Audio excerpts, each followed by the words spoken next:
పాఠశాల మరియు కళాశాల లింగాల దగ్గరికి వచ్చినాం. ఇక్కడ మరి గురుకులాన్ని పరిస్థితి చూస్తే సమస్యల గుండంగా మారింది. విద్యార్థులను అడిగి మేము తెలుసుకున్నాం మరి ఎట్లా ఉంది, ఫుడ్ పరిస్థితి ఎట్లా ఉంది, హాస్టల్ పరిస్థితి ఎట్లా ఉందని కనుక్కుంటే ఇక్కడ నెలలో ఒక్కసారి మటన్ పెడతారు. అది కూడా మళ్ళీ ఒక రోజు తర్వాత ఒక రోజు ఎక్కిస్తారంట. బనానా కూడా ఒక రోజు తర్వాత ఒక రోజు, అంటే డే బై డే. ఇట్లా బనానా కానీ ఎగ్ కానీ రోజు ఇవ్వకుండా డే బై డే ఇవ్వడం జరుగుతుంది.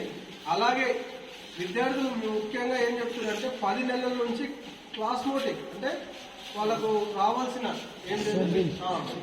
సబ్బుల బిల్లు వాళ్ళకు ఇంత అమౌంట్ ఉంటుంది. మళ్ళీ వాళ్ళ నుంచి కూడా రోజు సైన్స్ తీసుకుంటారు.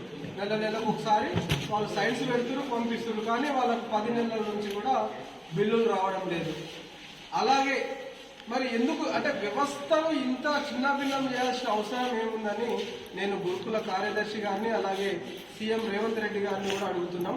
ఈరోజు doctor RS Praveen Kumar sir గారు చెప్తున్నట్టుగా జైలు ఖైదీకి 66 రూపాయలు 83 రూపాయలు ఉంటే ఇక్కడ గురుకులానికి ఒక విద్యార్థి ఖర్చు చొప్పున 36 రూపాయలు వస్తుంది.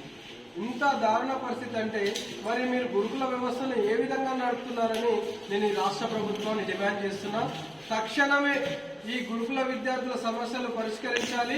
వీళ్లకు రావాల్సిన క్లాస్మోటిక్ ఛార్జెస్, అలాగే నెలకు మీరు ఏదైతే మటన్ ఒక్కసారి పెడుతున్నారో దాన్ని కనీసం 4 నుంచి 5 సార్లు పెట్టాలి.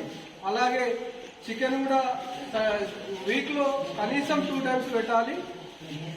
ఎగ్ అండ్ బనానా కూడా రోజు ఇవ్వాల్సిందిగా డిమాండ్ చేస్తున్నాం.